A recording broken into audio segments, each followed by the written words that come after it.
예, 증시 전망대 방송 시작하겠습니다. 지난주는 지표 부진하게 나오고 이것 때문에 경기 침체 우려가 되면서 증시가 급락하는 그런 모습을 보였죠. 특히 메가캡 기업들 실적 발표 이후에 AI 법 거품론이 제기가 되면서 많이 빠졌는데 일단은 실적 발표가 마무리가 됐습니다. 이달 말에 엔비디아 실적 나오는 거 외에는 이제 그 사이에 실적 발표는 대부분 끝났거든요.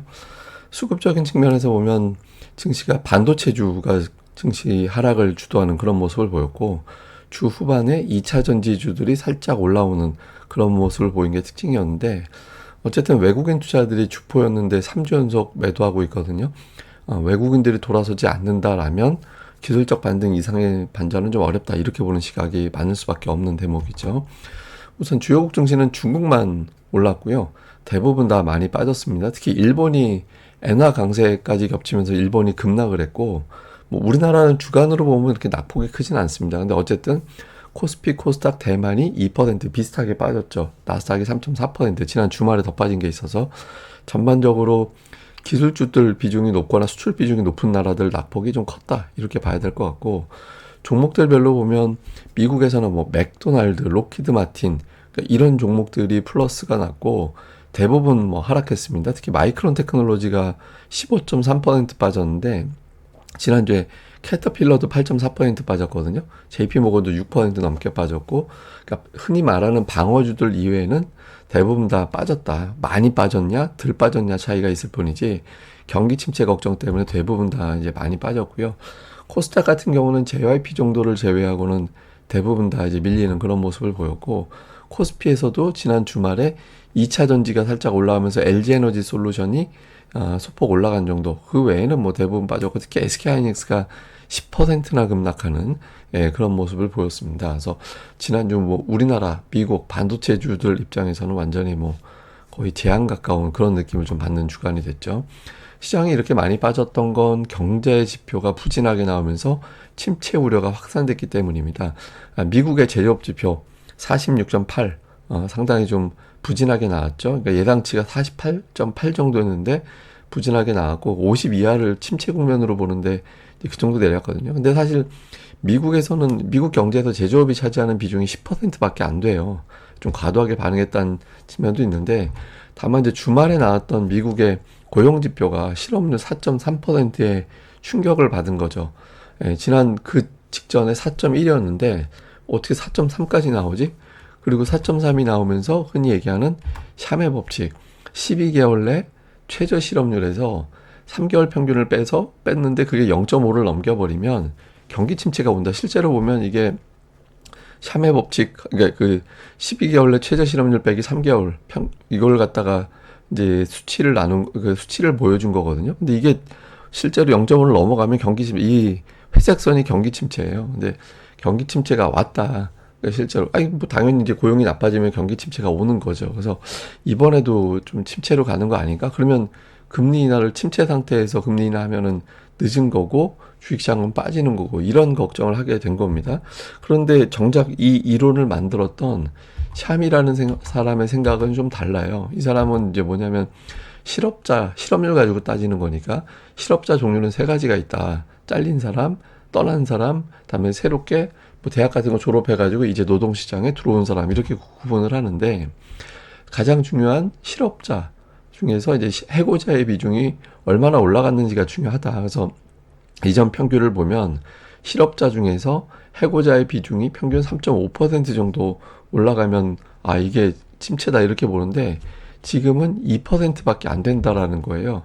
그리고 또 하나는 아예 불황이면 어차피 내가 취업하려고 작정을 해도 취업이 안 되니까 노동시장 진입을 사람들이 안 한다라는 거예요. 그래서 오히려 노동시장 진입 확률이 비율이 낮아지는데 지금은 차이가 없는 게 아니라 아예 소폭 플러스거든요. 그래서 지금 상황 봐서는 이 좀 특이한 케이스다. 그래갖고 이걸 가지고 지금 당장 경기 침체라고 단정하기는 어렵고 침체의 위험이 있다 정도로 보는 게 합리적이다. 뭐 이런 주장을 했습니다. 또 지난번 고용 데이터를 가지고 미국에서 이제 허리케인이 불어닥쳤잖아요. 그래서 허리케인 때문에 좀 일시적으로 좀 튄 거다 이런 주장도 있거든요. 노동부에서는 아니라고 하는데 세부 데이터 보면은 실제로 그 좀 반응했다라는 데이터들이 있거든요. 그래서 조금 이번 고용 지표에 대한 반응이 좀 지나치다 이렇게 보는 시각도 일부에서는 있습니다. 이제 그 다음에 더 중요한 건 이제 거품론. 예, 엔비디아 주가가 고점 대비 제법 빠졌죠. AI 거품론이 제기가 되는데 이 이유가 뭐냐면 뭐 메타도 그렇고 그다음에 구글도 그렇고 이게 현금을 갖다가 되게 많이 투입하고 있잖아요. 자본 투입, 자본 투자가 굉장히 많이 늘어나고 있는 그런 상태거든요.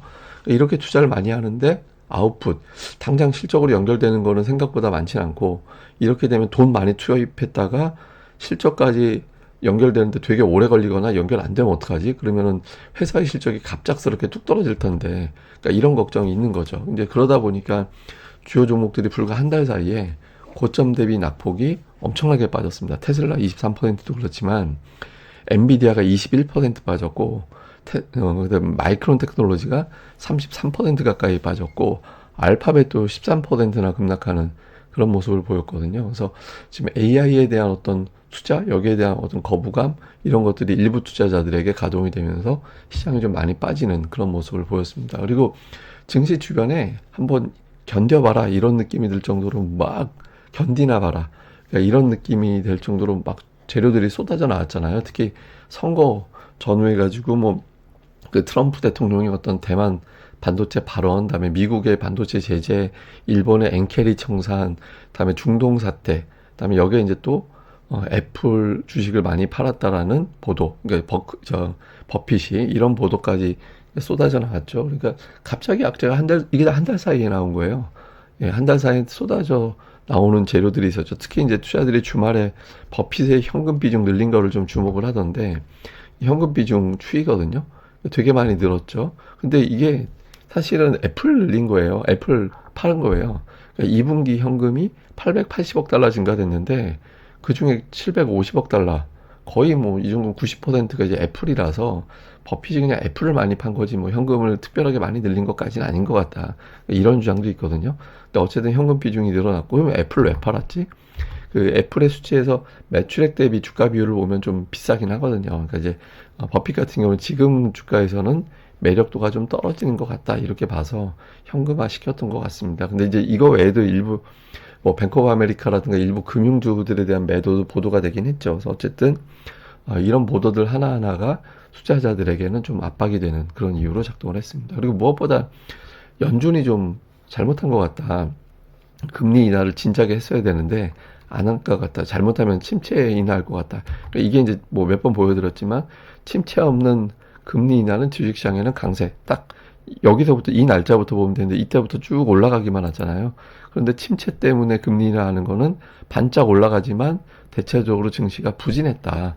그러니까 그렇기 때문에 좀 이번 어떤 금리 인하는 좀 안 좋은 신호가 될 수도 있어. 이렇게 이제 걱정하는 투자자들이 늘어나게 된 거죠. 근데 이제 지금은 금리 인하, 연내 금리 인하 횟수 예상치가 3.5회, 0.25%포인트씩 3.5회 정도까지 인하할 것 같다. 일부에서는 뭐 연말까지 1.25%포인트 인하, 그리고 그 FOMC 전에 비상회의 열어서 뭐 인하할지도 몰라. 이런 것들도 제기하는 사람들이 있거든요. 그래서 이래저래 투자들이 좀 뭔가 부정적인 생각을 많이 하게 되는 그런 뉴스들이 되게 많이 쏟아져 나왔습니다. 그리고 또 일부에서는 그냥 좀 일시적인 조정인 것 같아. 이렇게 보는 시각도 있어요. 특히 이제 어떤 분석이냐면, 이거 제가 뭐 그러니까 1, 2주 전에 보여드린 차트죠. 작년하고 올해하고 궤적이 완전히 똑같진 않지만 큰 흐름으로 보면 좀 비슷하게 가는 경향이 있다. 그래서 일부러 계절적으로 이렇게 만드는 이제 세력들이 있는 건가? 이런 어떤 주장도 있습니다. 근데 반면에 원래 8월은 미국이 되게 강해요. 그러니까 8월이 강한 게 아니라 정확하게 얘기하면 선거가 열리는 해에 8월 증시는 그 어떤 달보다 강한 그런 특성이 있거든요. 그러니까 이게 좀 유난하게 좀 약하죠, 이번에. 그러니까 왜냐면 이제 대선에서 이기기 위해서는 뭐 증시 관리해야 된다 이런 어떤 논리가 있는 것 같은데, 좀 이례적으로 계절적 특징을 무시하고 좀 깨지는 그런 느낌이 좀 있죠. 근데 물론 이제 8월 초기 때문에 이제 나머지 기간에 바꾸면 되는 거긴 한데, 그래서 미국 당국에서 어떤 좀 뭐 메시지 같은 거 뭐 이런 것들이 나오지 않을까 이런 인식도 있고, 그다음에 또 하나는 그 코로나 이후에 이 정도의 조정은 뭐 자주 나왔다. 2022년 그때는 이제 우크라이나 러시아 전쟁 때문에 이제 실제 침체가 살짝 인플레이션 이슈로 왔을 때긴 한데, 그거를 제외해도 한 5, 6% 정도의 조정은 일상적으로 왔기 때문에 이번 조정은 그냥 그런 과정에서 나온 조정 사이클일 뿐이다. 이렇게 봐야 되는 거죠. 그래서 근데 이 낙폭이 좀 컸어요. 보통 6자가 나오진 않았는데 6.5%가 나왔잖아요. 그래서 이번 낙폭이 좀 유난하게 세게 나온 하락이긴 합니다. 그러면 이제 어떻게 될 거냐? 중요합니다. 이번 주가 되게 중요합니다. 왜 그러냐면 그 보통 미국 시장에서는 그 2022년 이후에 왜 2022년 이후로 잡냐면 2022년은 우크라이나 러시아 전쟁 그것 때문에 인플레이션이 발발되면서 역성장이 나왔던 시기였거든요. 근데 정상적인 장에서는 미국은 3주 연속 하락하고 나면 4주 차이는 어쨌든 반등이 나왔었어요. 예, 그러니까 그런 형태로 반전이 나왔었거든요. 그래서 요게 이제 2022년 때 그때 당시에 보면 연속 하락이 몇 주가 이어진 적도 있었잖아요. 근데 4주 연속 하락은 2023년 이후에는 한 번밖에 없었고 그나마 4주차 하락은 그렇게 깊지 않았었거든요. 그리고 보시다시피 그 4주 연속 하락했을 때 낙폭이 뭐 심각하다가 아니라 뭐 약보합성 주간 하락이 2번 정도 있어가지고 2023년도 이후에 실질적으로 4주 연속 하락한 사례는 거의 없다라고 봐도 무방하거든요. 그런데 4주가 빠지면 그때는 침체 때 예, 경기 침체가 엮이는 해에 4주가 빠지기 때문에 이번 주 미국이 플러스가 나느냐 그러니까 이게 이제 되게 중요하거든요. 그럼 이제 우리나라는 어떠냐? 우리나라는 4주입니다. 4주 연속 하락이 4주 연속 나온 적은 있지만 5주 연속 하락은 잘 안 나오는 그런 특성이 있거든요. 경기 침체 때. 그러니까 5주 하락이 나왔던 거는 역시 말씀드렸던 2022년 그때 인플레이션, 유럽 전쟁 이런 것들, 러시아 우크라이나 전쟁 저 때 연속 하락이 이어지면서 상당히 증시에 충격을 주는 그런 모습이 있었거든요. 근데 이번 주가 4주 연속 다음 주예요. 예, 그러니까 미국도 마찬가지고 우리도 마찬가지고 이번 주에 기술적 반등이 나오느냐. 그러니까 확률적으로 보면 높긴 하죠. 예, 근데 만약 이번 주에 하락이 나온다면 경기 침체 프레임으로 완전히 전환이 되는 그런 상태가 될 수 있습니다. 그 다음에 이제 또 하나는 낙폭과대 상태. PBR이 지금 0.96배 정도까지 빠졌거든요. PBR이 1.0배 이하로 밀려 내려온 거예요. 예, 근데 이제 과거 평균을 보면 10년 평균 1.03, 20년 평균 1.17이고 대략적으로 보면은 1년 평균 0.94 뭐 하여튼 이렇게 되는데 3년 5년 평균도 거의 1.0배 정도 됩니다. 근데 지금 그 3년 5년 사이에 뭐 별일이 다 있어도 저렇게 평균치가 저렇게 왜곡된 건 있어요. 왜냐면 코로나가 있었고 그다음에 이제 유럽 이슈가 있었고 이렇게 돼가지고 근데 웬만하면 그 전 수치를 보시면 1.0배 이상에서 움직여요. 예, 근데 뭐 코로나다 뭐다 이런 거 터지면서 그 이하로 뚝 떨어지고 이런 게 만들어져서 그렇지. 그러니까 지금 0.96배까지 빠져버린 상태라서 주가가 좀 너무 싸졌다. 그러니까 이런 인식도 있거든요. 그래서 이런 것들에 대한 어떤 평가가 이번 주에 과연 매수로 불러올 거냐. 근데 그게 아니라 경기 침체로 가면 0.8배대까지 찍어줘야지. 이런 어떤 식으로 더 빠질 거냐. 그러니까 일단 기술적 반등 쪽에 무게를 투자들이 두고 있을 텐데 그 상태가 그대로 되는지는 좀 봐야 될 것 같습니다. 그 다음에 이제 수급인데 외국인들이 지난 금요일에 매도한 선물 매도가 역대 4위였습니다. 역대 1위까지 가다가 이제 후반에 만계약 회수했거든요. 만계약 회수한 거니까 일단 그날 낙폭이 좀 심했어. 이렇게 보고서 회수한 건 맞는데, 어쨌든 외국인들이 이례적으로 선물 매도를 되게 많이 때렸죠. 그러니까 그 선물 매도가 때리면서 한편으로는 더 팔 게 없어요. 예, 그러니까 지난 주 초에 1차적으로는 그때 정도가 이제 매도를 더하기 좀 버겁겠다 정도였는데 제가 그때 쥐어 짜면 한 2만 개 더 나올 수 있다라고 말씀을 드렸었잖아요. 근데 쥐어 짜서 2만 개를 실제로 때렸어요.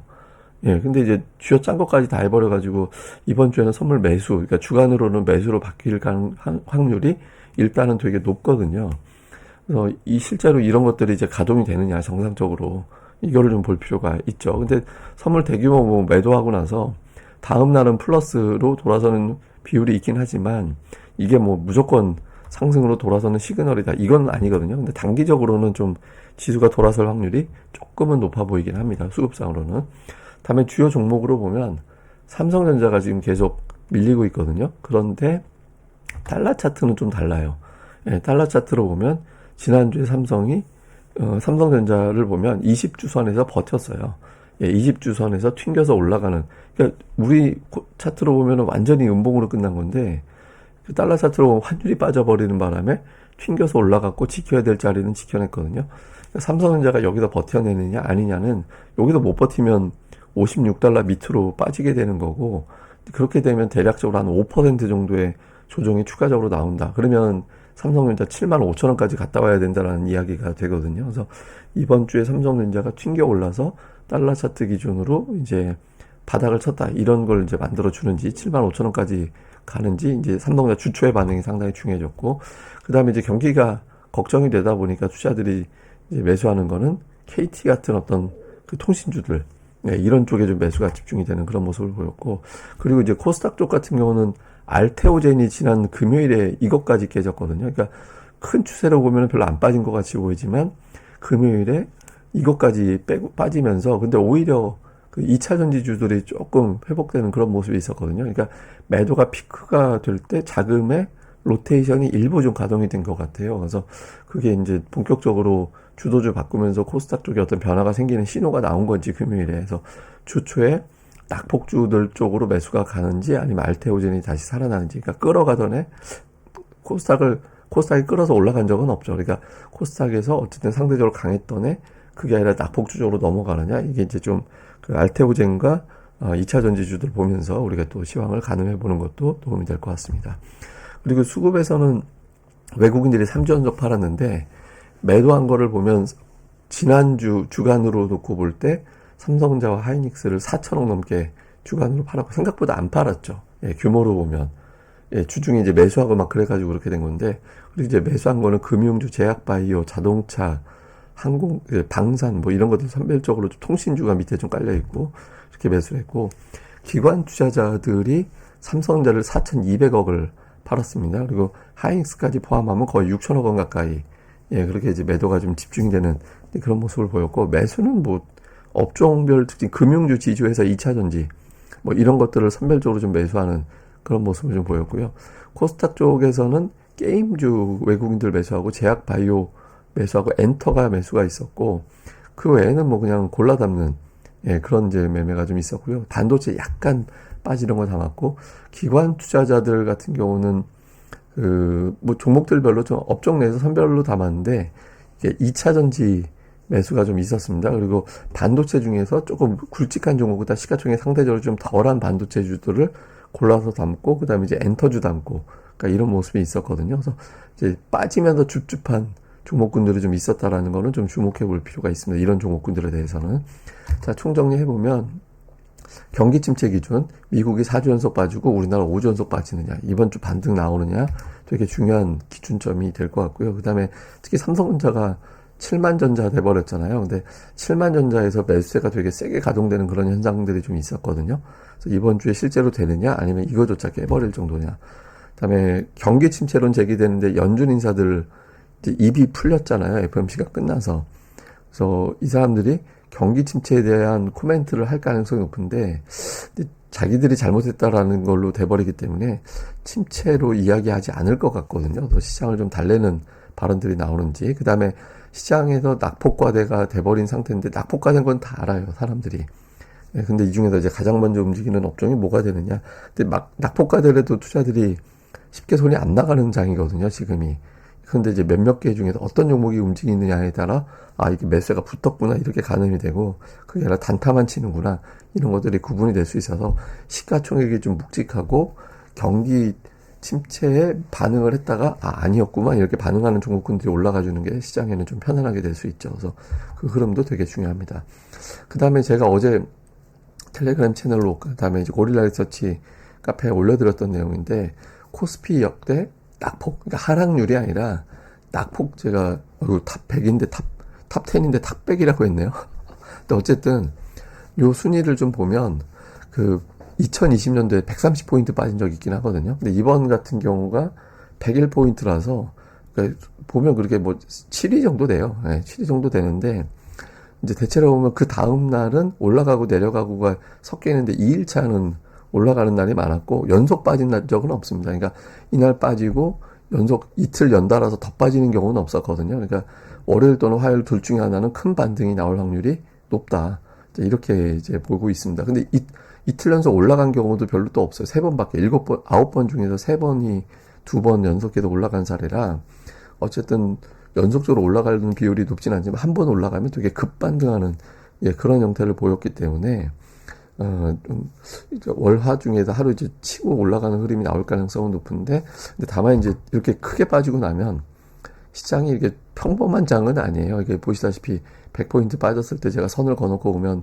뭐 올라갈 때 거칠게 눌러줬다가 다시 올라가는 케이스도 있고, 이제 반등 줬다가 다시 2차 하락하는 케이스도 있고, 다 케이스 발 케이스랑 다 다르긴 합니다만은, 어쨌든 전체적으로는 조금 시장이 불안정해졌구나. 그리고 단기로는 반등 시도가 하루 이틀 안에 큰 반등 시도가 나올 확률이 높긴 하다. 뭐, 근데 그때 반등의 수급이 완전히 돌아서는 이제 외국인들이 컴백을 하면 이제, 때려놓고 돌리는 거고, 만약에 외국인들이 계속 매도 치면 흔히 얘기하는 제가 짜장면 장세, 그러니까 좀 무서운 데 데려가면서 짜장면 사주고 잠깐 달래주고 다시 또 데려가는 그런 형태가 될 수 있는 거죠. 그래서 이번 주에 외국인들의 컴백 여부가 상당히 중요하다, 이렇게 보시면 될 것 같습니다. 사실 뭐 시장이 어떻게 돌아갈지 대충 가늠은 되시잖아요. 그러니까 가늠은 되는데, 지금은 또 워낙 이제 생각 밖의 상황들이 많이 벌어지는 거기 때문에 이제 좀 열어놓고 시장을 좀 바라보는 것도 중요할 것 같습니다. 제가 오늘 시장 원래 15분 목표로 했는데 자료가 너무 많았어요. 이거보다 자료가 더 많았다. 한 7페이지 정도 더 많았었거든요. 근데 이게 너무 많이 하면 안 될 것 같아서 이 정도로 제가 끊도록 하겠습니다. 전부 힘들 내시고 너무 막 시장에 대해서 좌절하기보다는 그냥 종목들 뭐가 좀 올라갈까, 아니면 어떤 종목이 지금 장에서 맞을까, 이런 쪽에 좀 집중하시면서 기다리시는 게 좋을 것 같습니다. 제 주변에 굉장히 유능한 트레이더들도 한 대여섯 명 물어보니까 다 안 좋더라고요. 이번 주에는 안 좋은 정도가 아니라 뭐 다들 좀 고전 많이 하는 것 같습니다. 근데 또 이러다가 돌아서면 또 기회가 되거든요. 또 기회 될 때 또 잘 정신 차리고 있어야 잘 잡으니까 좀 집중력 계속 유지하시길 바라겠습니다. 예, 저는 또 다음에 뵙겠습니다. 이 방송 구독하기와 좋아요 꼭 부탁드립니다. 감사합니다.